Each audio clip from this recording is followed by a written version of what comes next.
नमस्कार, आप देख रहे हैं डी न्यूज खबरें आप तक। मैं हूं आपके साथ शारदा झा। आप तमाम दर्शकों का स्वागत है। बुलेटिन की शुरुआत से पहले नजर डालते हैं आज की हेडलाइंस पर। जिलाधिकारी आनंद शर्मा ने डीआरडीए सभाकक्ष में जिला स्तरीय सभी विभागों के साथ की समीक्षात्मक बैठक, दिए कई निर्देश।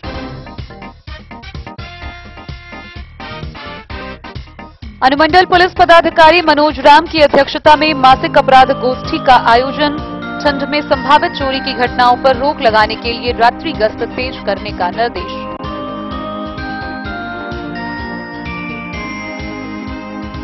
इलाके के भारत नेपाल सीमा पर तैनात एसएसबी जवानों ने 2 अलग अलग कार्रवाई में 2426 बोतल नेपाली शराब की जब्त, तस्कर फरार।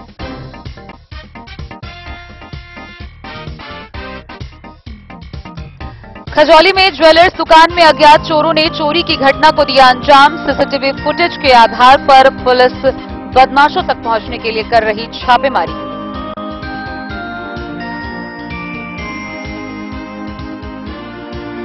लदनिया के पिपराही बीओपी में नागरिक कल्याण कार्यक्रम के तहत 15 दिवसीय मोटर ड्राइविंग प्रशिक्षण कार्यक्रम का शुभारंभ। मधवापुर प्रखंड में आईसीडीएस भवन निर्माण मद में खर्च हो चुके हैं करोड़ों रुपए। 22 सालों में भी नहीं नसीब हुआ आंगनबाड़ी केंद्रों को अपना भवन।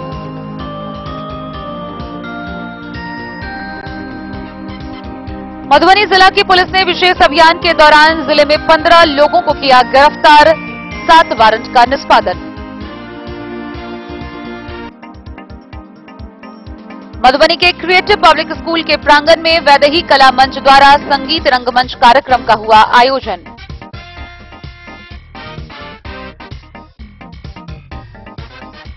रेका प्रखंड के सीमा गांव के आकाश झा ने चौथे प्रयास में रचा इतिहास। तीसरे राउंड की काउंसलिंग में मिला एमबीबीएस सीट।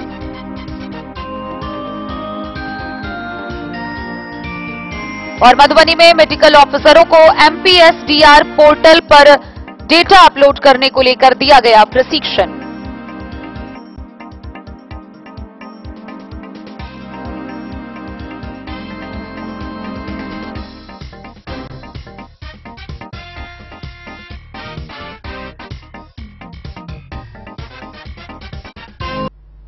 खबरें अब विस्तार से। मधुबनी समाहरणालय के सभाकक्ष में मधुबनी के जिला पदाधिकारी आनंद शर्मा की अध्यक्षता में जिला स्तरीय सभी विभागों के पदाधिकारियों के साथ साप्ताहिक समीक्षा बैठक आयोजित की गई।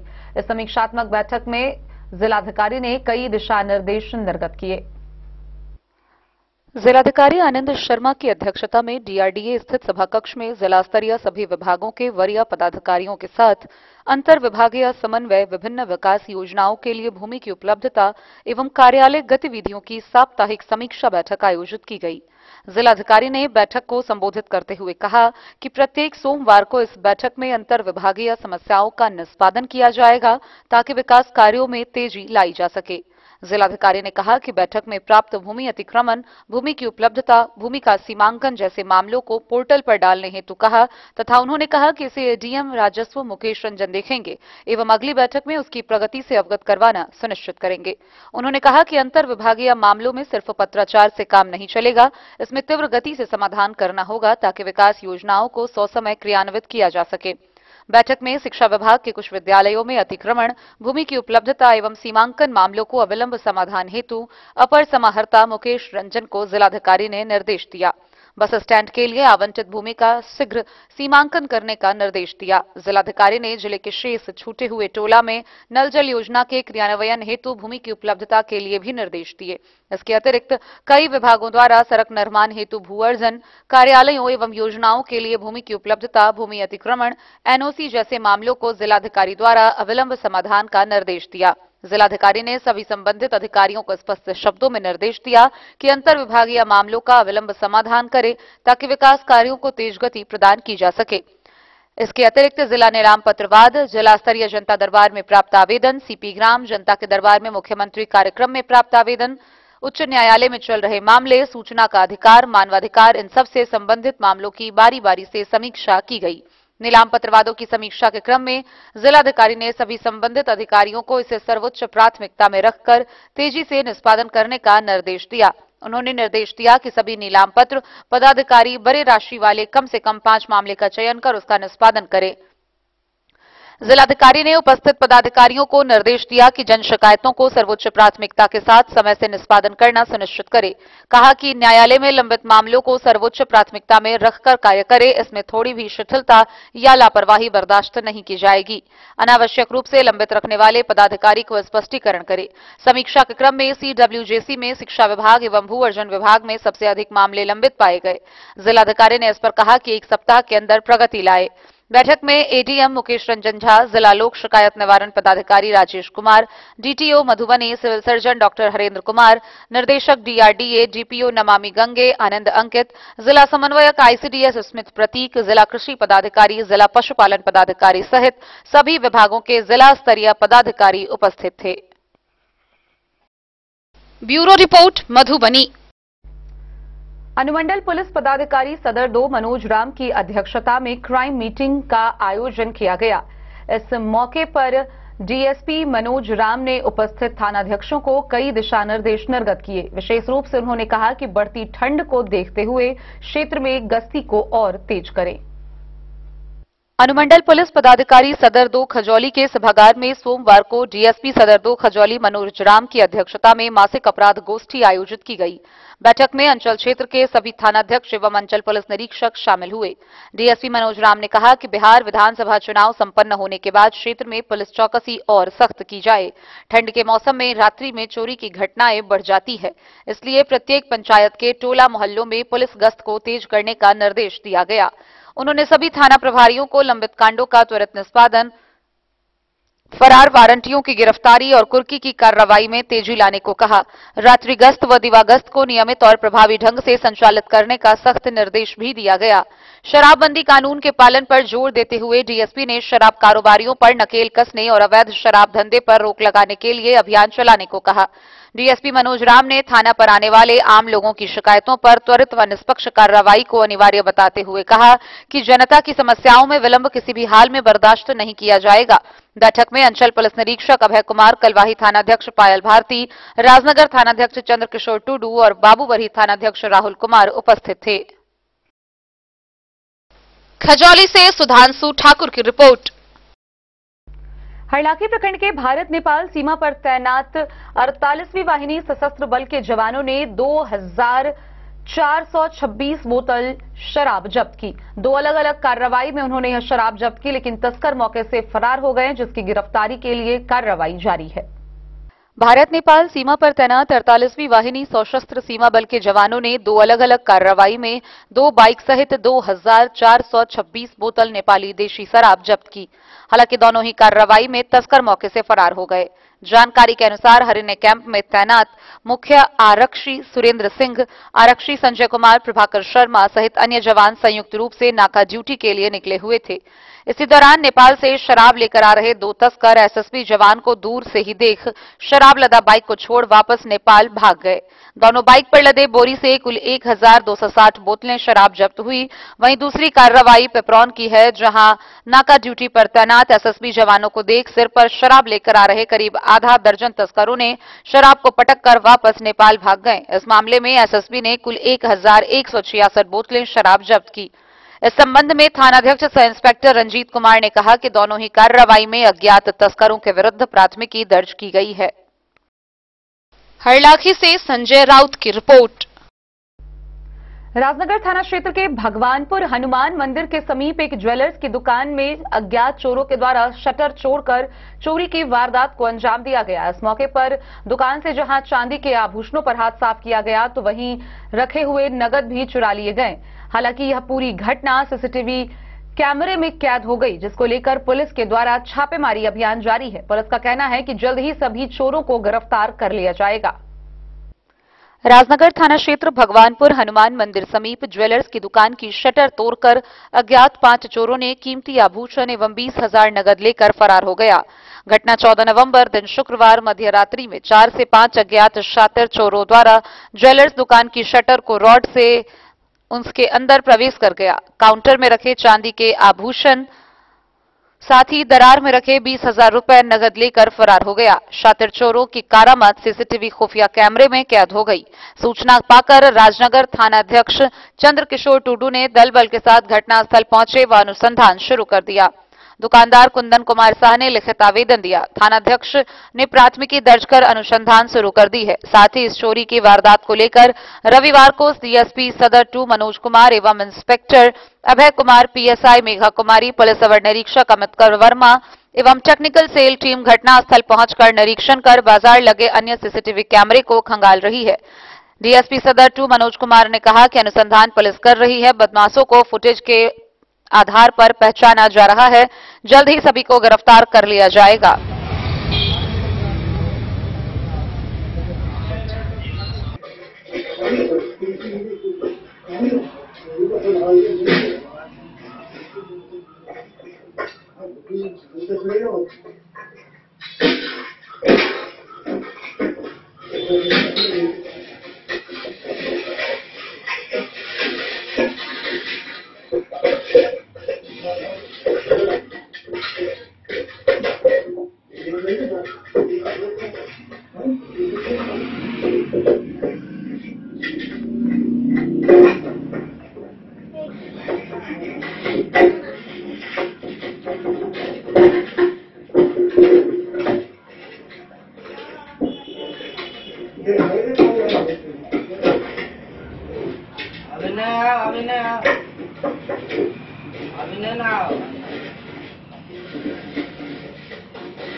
काजी बैठो ना, बाहर कहीं दे, बाहर बैठो ना कहीं दे।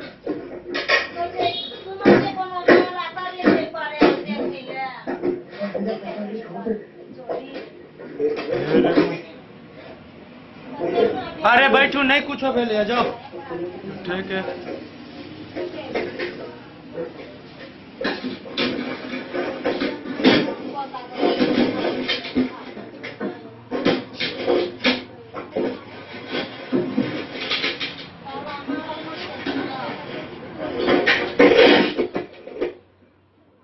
राजनगर से सुजीत गुप्ता की रिपोर्ट।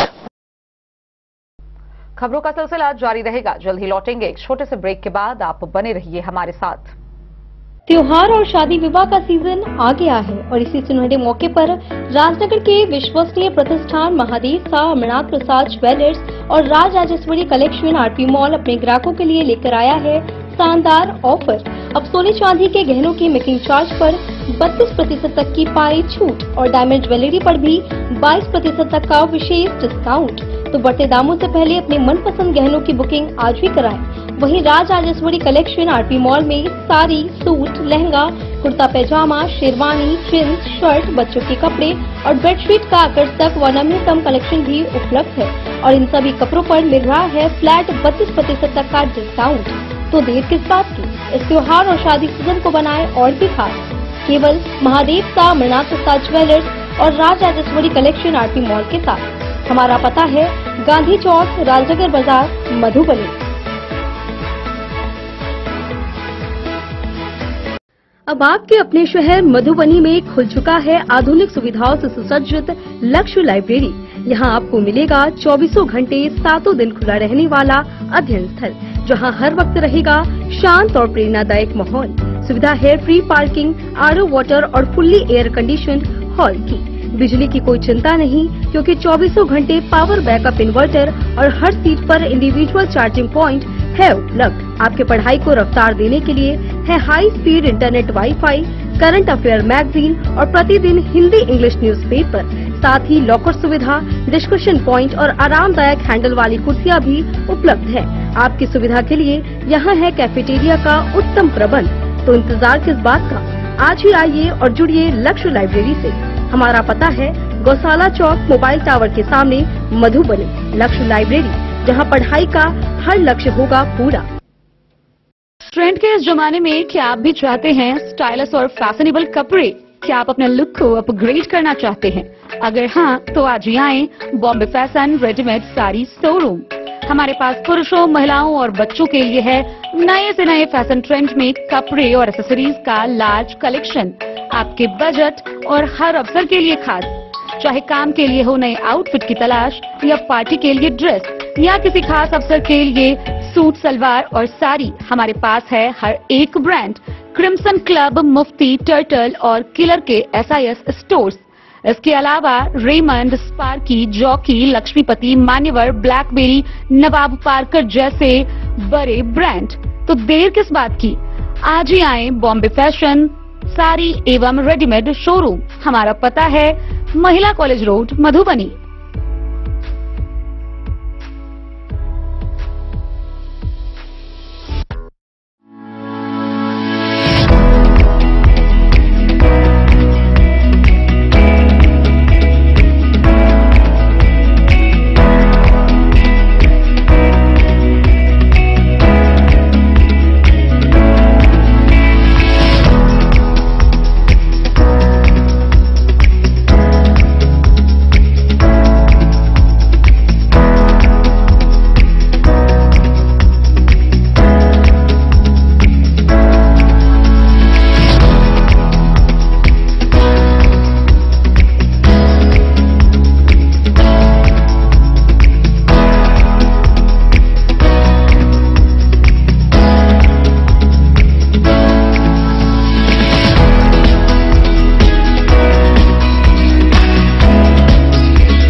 लाल बाबू ज्वेलर। भारत नेपाल के विभिन्न सीमा पर तैनात SSB के जवानों के द्वारा न केवल देश की सुरक्षा की जा रही है, बल्कि वह स्थानीय गांव के लोगों के लिए भी कई कार्यक्रम चलाते रहते हैं। इसी कड़ी में लदनिया प्रखंड में तैनात SSB 18वीं बटालियन के द्वारा नागरिक कल्याण कार्यक्रम के तहत 15 दिवसीय मोटर ड्राइविंग प्रशिक्षण का शुभारंभ किया गया।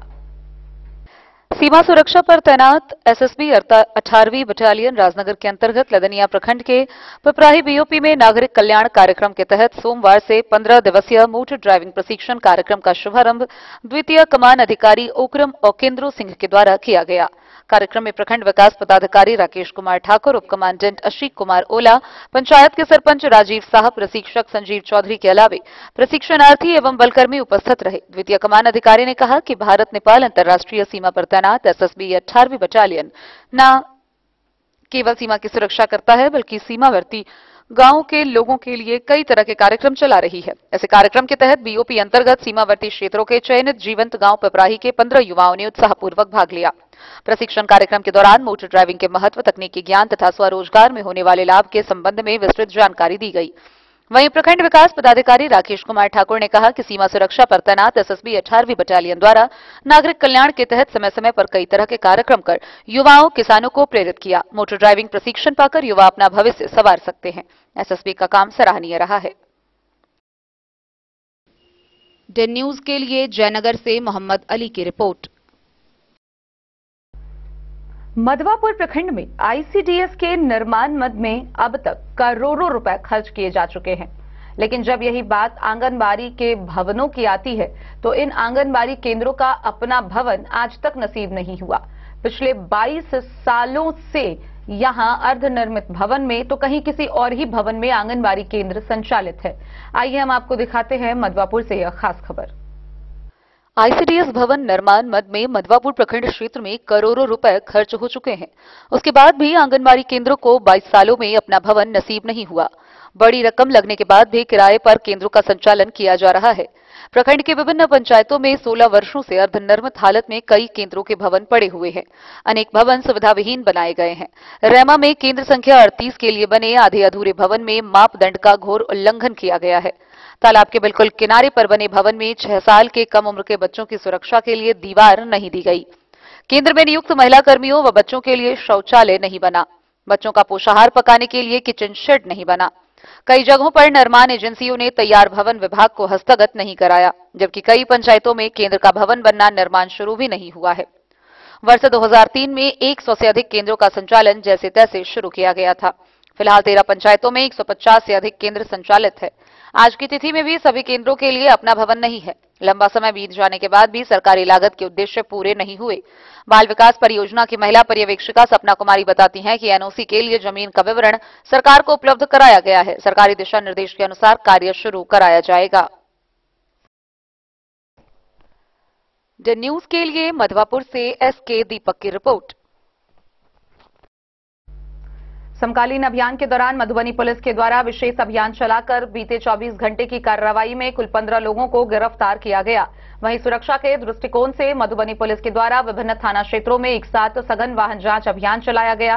इस दौरान बगैर कागजात व हेलमेट के वाहन चालकों से जुर्माना भी वसूल किया गया। साथ ही साथ उन्हें ट्रैफिक नियमों का पालन करने की अपील की गई। मधुबनी जिला की पुलिस के द्वारा बीते 16 नवंबर को कुल जिले भर में 15 व्यक्तियों को गिरफ्तार किया गया, जिसमें शराब के कांड में 3, वारंट में 7, एनडीपीएस एक्ट में 1, हत्या के प्रयास में 1, आर्म्स एक्ट के कांड में 1 व अन्य कांड में 2 गिरफ्तारी हुई। इसके अलावा दिन भर की हुई कार्रवाई के दौरान विभिन्न जगहों से 1678 देशी विदेशी शराब बरामद किए गए। दिन भर हुई कार्रवाई के दौरान 7 वारंट का निष्पादन किया गया। साथ ही साथ सुरक्षा के दृष्टिकोण से सभी थाना क्षेत्रों में सघन वाहन जांच अभियान चलाया गया, जहां 57 वाहन से कुल 97,500 रुपए बतौर वाहन जुर्माना की राशि वसूल की गई। पुलिस के द्वारा आम लोगों से हेलमेट पहनने व सभी जरूरी कागजातों को अपने साथ रखने की भी अपील की गई। इसके अलावा 5 किलो गांजा, 7 मोटरसाइकिल व 1 साइकिल भी बरामद किए गए। Bureau report Madhubani. खबरों का सिलसिला जारी रहेगा। जल्द ही लौटेंगे एक छोटे से ब्रेक के बाद। आप बने रहिए हमारे साथ। मधुबनी इस शादी सीजन सिर्फ हमारे साथ खरीदे और पाए 100% एक्सचेंज वैल्यू। आप सोने चांदी या हीरे के आभूषणों की तलाश में हैं तो हमारे ज्वेलरी शॉप में मिलेंगे आपको हर तरह के आभूषण बेहद किफायती दामों पर। हर अवसर के लिए आभूषण आपके बजट में। लाल बाबू प्रसाद एंड सन्स, संकट चौक, बैंक ऑफ इंडिया के बगल में, मधुबनी। नए और शानदार स्टॉक के साथ अब हर रिश्ते को करे और भी सुंदर। लाल बाबू प्रसाद एंड सन्स, संकट चौक, बैंक ऑफ इंडिया के बगल में, मधुबनी। हमारे सभी गोल्ड ज्वेलरी शॉप पर HUID है मौजूद।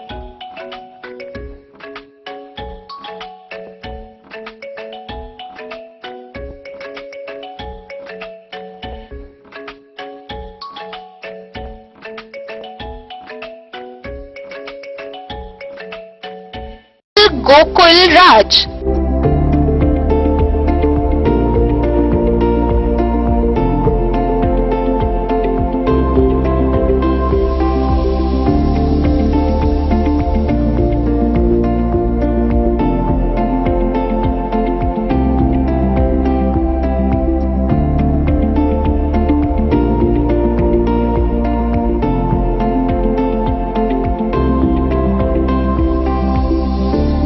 शहर के भीड़ भाड़ से दूर शांति और सुकून से भरे वातावरण में मधुबनी शहर के लहरियागंज वार्ड नंबर 1 में पूरे मिथिलांचल क्षेत्र का सबसे भव्य होटल गोकुल राज। 4 मंजिला इमारत की इस होटल में है 4 बड़े बड़े बैंकेट हॉल, रिंग सेरेमनी, शादी, मीटिंग या पार्टी, हर एक आयोजन के लिए अलग से हॉल की व्यवस्था, रेस्टोरेंट की व्यवस्था जहां एक से बढ़कर एक लजीज व्यंजनों का मिलेगा संगम, और रहने का उचित प्रबंध। Suite room, AC room, non AC room से सुसज्जित होटल जहां लिफ्ट की भी है व्यवस्था, पार्किंग का पूरा इंतजाम। तो आइए और जिंदगी में खुशियों से भरी यादें शामिल करिए। होटल गोकुल राज मधुबनी में आप लोगों का स्वागत है। होटल गोकुल राज, लहरियागंज वार्ड नंबर 1, मधुबनी। आनंद मिशन विद्यापीठ शिक्षा के क्षेत्र में एक नया आयाम अब छोटे बच्चों के लिए भी आधुनिक सुविधाओं के साथ उपलब्ध। विवेकानंद मिशन विद्यापीठ जूनियर, जहां क्लास प्री नर्सरी से 5th स्टैंडर्ड तक के बच्चों का एडमिशन प्रारंभ है। अगर आप भी चाहते हैं अपने बच्चों का शिक्षा के क्षेत्र में बेहतर विकास, तो विवेकानंद मिशन विद्यापीठ जूनियर है आपके लिए तैयार। 2.5 से 10 वर्षों के बच्चों के लिए आपको मिलेगा आधुनिक सुविधाओं के साथ एक बेहतर शिक्षा का माहौल। सीबीएसई बेस्ड करिकुलम सिलेबस के साथ साथ स्टूडेंट्स होंगे art and craft, game and sports और कल्चरल एक्टिविटीज में अव्वल। इंग्लिश मीडियम के माहौल के बीच स्टूडेंट्स बनेंगे स्मार्ट, जहां किताबी ज्ञान के साथ साथ हर क्षेत्र में स्टूडेंट्स होंगे अवेयर। हॉबीज और इंटरेस्ट को मिलेगी प्राथमिकता। तो आइए और अपने बच्चों के बेहतर भविष्य के लिए आज ही नामांकन करवाइए। विवेकानंद मिशन विद्यापीठ जूनियर। हमारा पता है सिरहुत कॉलोनी, नगर परिषद में। मधुबनी शहर स्थित क्रिएटिव पब्लिक स्कूल के प्रांगण में वैदेही कला मंच द्वारा मासिक गीत संगीत कार्यक्रम का आयोजन किया गया। इस संगीत रंगमंच कार्यक्रम के दौरान छात्र छात्राओं के द्वारा एक से बढ़कर एक प्रस्तुति देकर अपनी प्रतिभा का प्रदर्शन किया गया। मधुबनी शहर स्थित क्रिएटिव पब्लिक स्कूल के प्रांगण में वैदेही कला मंच द्वारा भव्य संगीत का रंगमंच कार्यक्रम का आयोजन किया गया। इस मनमोहक कार्यक्रम में कला, संगीत और संस्कृति की समृद्ध झलक देखने को मिली। मंच पर प्रस्तुत विभिन्न कलाओं ने दर्शकों का हृदय जीत लिया। वहीं कार्यक्रम की संरचना और प्रस्तुति ने इसे यादगार बना दिया। कार्यक्रम का मुख्य आकर्षण रही 3 वर्षीय नन्ही प्रतिभा जानवी मिश्रा, जिसने अपनी अद्भुत प्रस्तुति से उपस्थित दर्शकों को मंत्रमुग्ध कर दिया। इतनी कम उम्र में मंच पर आत्मविश्वास और लय ताल का ऐसा संयोजन विरले ही देखने को मिलता है। जानवी ने अपने भाव, नृत्याभिनय और नैसर्गिक कलात्मक से पूरे सभागार में समा बांध दिया।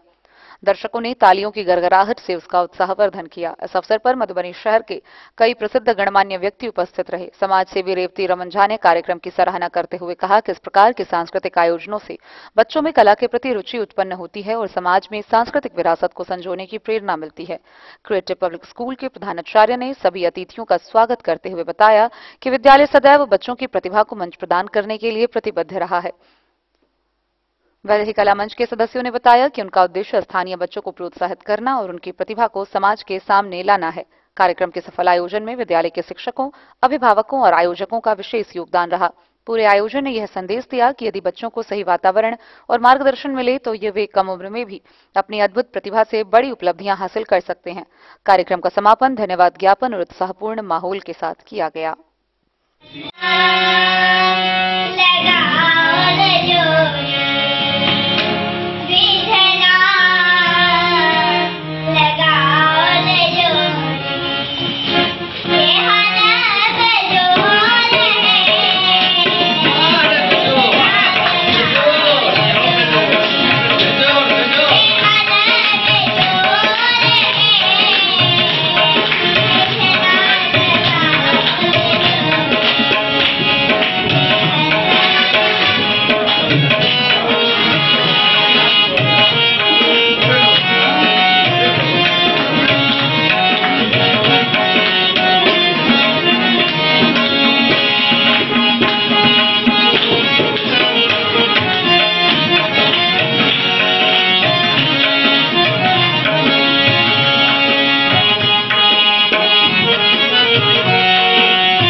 डेन न्यूज के लिए प्रवीण कुमार झा की रिपोर्ट। आइए हम आपको मिलवाते हैं रहेका प्रखंड के सीमा गांव के आकाश झा से, जिनकी कहानी न केवल एक संघर्ष की कहानी है बल्कि उन सभी छात्राओं के लिए प्रेरणा है जो एक या दो प्रयास में असफल होने पर अपना पांव पीछे कर लेते हैं और प्रयासों में नहीं जुटते हैं। मैं ऐसा इसलिए कह रही हूं क्योंकि रहेका प्रखंड के सीमा गांव के आकाश झा ने कुल 4 प्रयासों के बावजूद एमबीबीएस सीट में अपना जगह बनाया। गौरतलब हो कि उन्हें इससे पूर्व भी कॉलेज मिला था, लेकिन एमबीबीएस जगह नहीं मिलने के कारण उन्होंने अपनी पढ़ाई जारी रखी और चौथे राउंड में उन्होंने यह सफलता हासिल की। आइए हम आपको दिखाते हैं यह विशेष कवरेज। रहेका प्रखंड के सीमा गांव के आकाश झा ने अपनी लगन, मेहनत और अटूट संकल्प के दम पर एक बड़ी सफलता हासिल की है। तीसरे राउंड की काउंसलिंग में उन्हें बिहार के JKT medical college and hospital Madhepura में एमबीबीएस सीट आवंटित हुई है। यह उपलब्धि आकाश के लिए इसलिए भी खास है क्योंकि उन्होंने अपने चौथे प्रयास में इसे हासिल किया है। आकाश सीमा गांव निवासी रविंद्रकांत झा के पुत्र हैं। इस वर्ष की परीक्षा में आकाश ने कुल 520 अंक हासिल किए थे और ऑल इंडिया रैंक 31,655 प्राप्त की थी। बेहतर परिणाम और तैयारियों के बल पर वह इस बार मेडिकल की सीट पाने में सफल रहे। इससे पहले उन्हें national institute of Ayurveda Jaipur में BA-MS कोर्स आवंटित हुआ था, लेकिन डॉक्टर बनने के अपने सपने को प्राथमिकता देते हुए उन्होंने वह सीट छोड़ने का साहसिक निर्णय लिया। उनका कहना है कि डॉक्टर बनकर समाज की सेवा करना उनका लक्ष्य था, जिसे पाने के लिए वे लगातार प्रयासरत रहे। आकाश की सफलता के पीछे परिवार का सहयोग और विशेष रूप से उनकी बहन चांदनी झा की प्रेरणा बड़ी वजह रही। चांदनी चाहती थी कि उनका भाई सफेद कोट पहनकर एक सफल डॉक्टर बने। भाई के प्रति उनका यही सपना आकाश के लिए मार्गदर्शक बना। असफलताओं और चुनौतियों के बावजूद चांदनी की उम्मीदों ने आकाश को हर बार नई ऊर्जा दी। चौथे प्रयास में मिली यह सफलता उनके और उनके परिवार के लिए गर्व का क्षण है। आकाश की सफलता से परिवार और पूरे क्षेत्र में खुशी का माहौल है। उनके पिता रविंद्रकांत झा और भाई अमर कुमार झा ने हर्ष व्यक्त करते हुए कहा कि आकाश ने घर और गांव का नाम रोशन किया है। आकाश की यह यात्रा उन सभी छात्रों के लिए प्रेरणादायी है जो कई प्रयासों के बावजूद अपने सपनों को लेकर संघर्ष कर रहे हैं। उन्होंने कहा कि आकाश ने यह साबित कर दिया कि धैर्य, लगन और निरंतर मेहनत से सफलता अवश्य मिलती है। डेन न्यूज के लिए मधुबनी से नीतीश कुमार की रिपोर्ट। जिले में मातृ शिशु मृत्यु दर को कम करने के लिए MPSCDR पोर्टल पर आंकड़ों को अपलोड किया जाता है। इन आंकड़ों को अपलोड करने के बाद मृत्यु के कारणों की समीक्षा की जाती है और फिर उसका समाधान निकालने का प्रयास किया जाता है। गौरतलब हो कि 1 नवंबर 2025 से जिले भर में यह पोर्टल लागू हो गया। पहले जिला में यह कार्य मैन्युअली कराया जाता था। पोर्टल के लागू करने से मेडिकल ऑफिसरों को इसके लिए प्रशिक्षण दिया गया। जिले में मातृ शिशु मृत्यु दर में कमी लाने के लिए मातृ शिशु की मृत्यु के कारणों को MPCDSR maternal perinatal child death surveillance and response website पर डेटा अपलोड किया जाता है ताकि मातृ शिशु मृत्यु के आंकड़ों में कमी लाई जा सके। इसको लेकर स्वास्थ्य और परिवार कल्याण मंत्रालय भारत सरकार द्वारा विकसित MPCDSR पोर्टल जो 1 नवंबर 2022 से जिला में पूर्णतः लागू किया गया है, उस सॉफ्टवेयर के माध्यम से शिशु मृत्यु की समीक्षा से संबंधित आंकड़े को रिकॉर्डिंग, रिपोर्टिंग, विश्लेषण किया जाता है। पोर्टल का जिले के चिन्हित स्वास्थ्य केंद्रों के मेडिकल ऑफिसर को 1 दिवसीय प्रशिक्षण दिया गया। Civil surgeon doctor Harendra Kumar ने बताया कि MPCDSR पोर्टल के माध्यम से शिशु मृत्यु का ब्यौरा ऑनलाइन पोर्टल पर दर्ज होता है। पहले जिले में शिशु मृत्यु दर समीक्षा की रिपोर्ट मैनुअल ही दर्ज किया जा रहा था। शिशु मृत्यु की समीक्षा रिपोर्ट दर्ज होने के बाद शिशु मृत्यु की समीक्षा व कारणों को पता लगाने में सहूलियत होती है। इस नई पहल को जिले में शुरू कर दिया गया है, जिसका आने वाले दिनों में बेहतर परिणाम देखने को मिलेगा।